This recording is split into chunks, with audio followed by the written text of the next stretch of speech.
Hi, good evening, everybody. So today I will be talking about this ancient, really old skill, dance technique that is, that's called ballet. Probably you heard about it, right? And more importantly, you probably think about it as this thing that's reserved for special people, you know, like people who are maybe lean, skinny, and soft, or maybe people who are very flexible, or maybe people who are, I don't know, maybe they have this really good sense of rhythm and know how to move. But I'm going to show you today that that's in fact not true. And you're probably also thinking, how in the world will she show that ballet can be a vision of the future? But in fact, I'm saying not only that it can be a vision of our future, everybody here, of you sitting here, but mine as well, and also it can be a tool that can, in fact, build us into more functional human beings in the future. I will be talking three different aspects of the ballet. First one will be physical, the second one will be body and mind connectivity, and the third one will be emotional, mental, and social.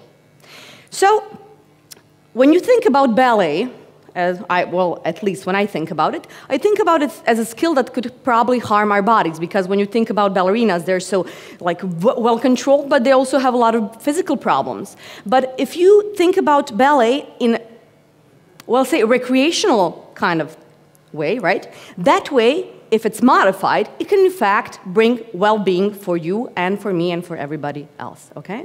So, I'm a ballerina for my whole life, as they mentioned in the beginning, and for the past 13 years, I was honored to work with different clients and different normal, everyday people, such as yourself, in this program that I built that's a recreational ballet program. It's modified in a way, it's biomechanically really specific, so it doesn't harm your body.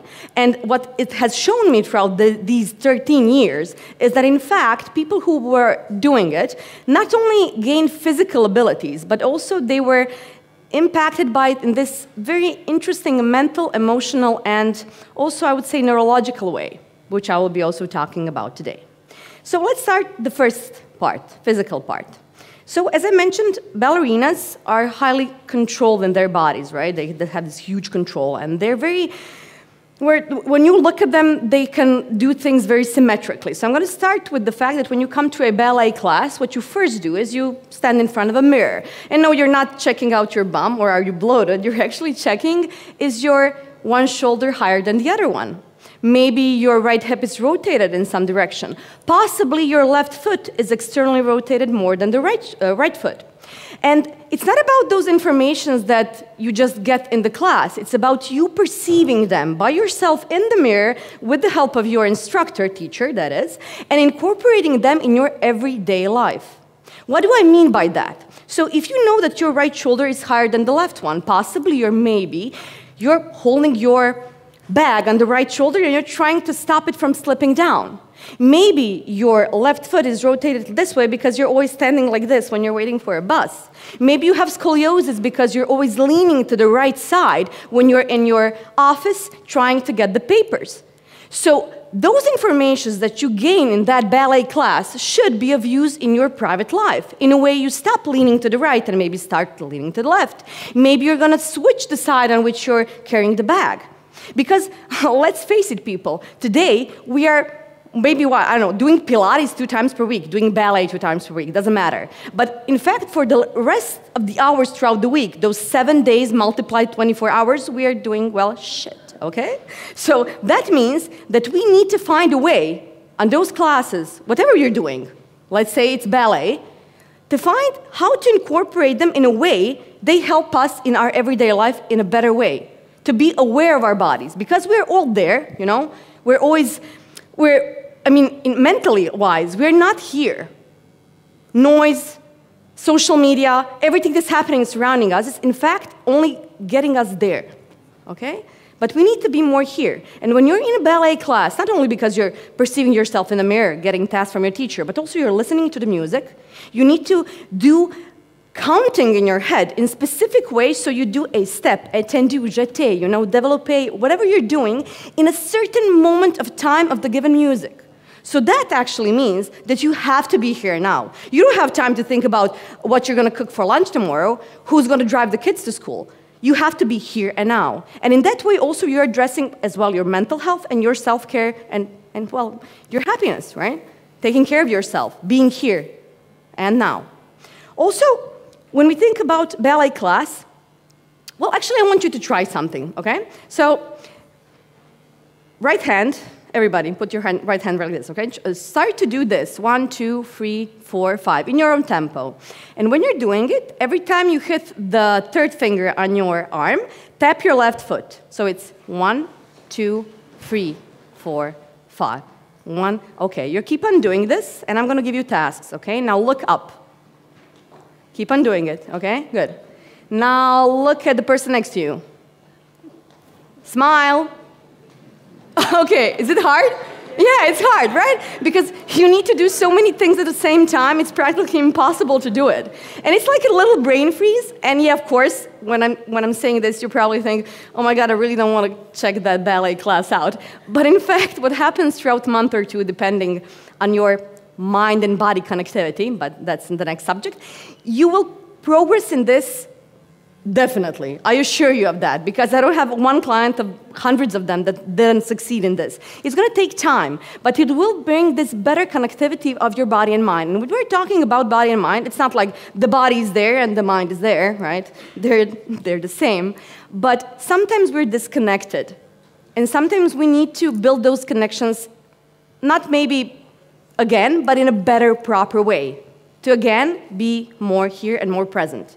I mentioned classical music, and I mention it because, well, there's been like a bunch of studies throughout the history that classical music, in fact, really, really helps out with lowering your stress, lowering your anxiety, helping up with connection between two brain hemispheres, right? And also, music brings out the good mood. I mean, we use music every day, right? You walk to a job, you're listening to music. You're home listening to music. And music also impacts really a lot this specific way of your brain remapping when you're doing the movement at the same time. So Harvard School of Medicine did a study. It was, I think, 2014, correct? I'm sorry if I'm getting the year wrong. But when they did a study, they noticed that not only that connection between music and body movement, dancing specifically, helps with lowering the anxiety or stress factor, but it also helps one other thing, which is very interesting for me, and that is it lowers the risk of your neurological diseases brain that can occur in the future, such as Parkinson or dementia. And those are a huge problem today, because, guys, we are not living anymore for 50 or 60 years. Every person born today, maybe somebody's pregnant here, I'm going to give birth soon, so that child could, because every third person will outlive 100 years of age. So imagine being 103 and not being able to maybe move properly, to think properly, having dementia. So my goal is to find a tool that can help me slow that down. I mean, think 30 years from today. Think brain health. Think hormonal health. Think so many things, because ballet also helps with hormonal balance. How so? Well, you have these festivals of hormones happening when you're doing anything in that room with other people on the music while you're actually working physically out. And those festivals of hormones, like neurological modulators and neurological transmitters, serotonin, dopamine, they all help you being a more functional, happier, and better person. So when I say think 30 years from now, think hormonal health, think brain health, think performance, think vitality. Okay. Think about climbing staircase, for heaven's sake, like, and being able to actually do it when you're 75, hell, 100. Think those things. Think washing your back, maybe not having your spouse anymore next to yourself, not maybe having money to be in a nursing home. Think all that things and think future. Because it's gonna happen, maybe not to you, but to your children. And when you think about it, think of it maybe from my perspective. Think about, do you want to die as young, as late as possible? Yeah? Do you? Yeah? I do. I really want to die as young, as late as possible. So if you do, I think you want to try ballet. No, I know you want to try ballet, yeah? Because it could actually help you die younger and as late as possible. Yeah? Thank you.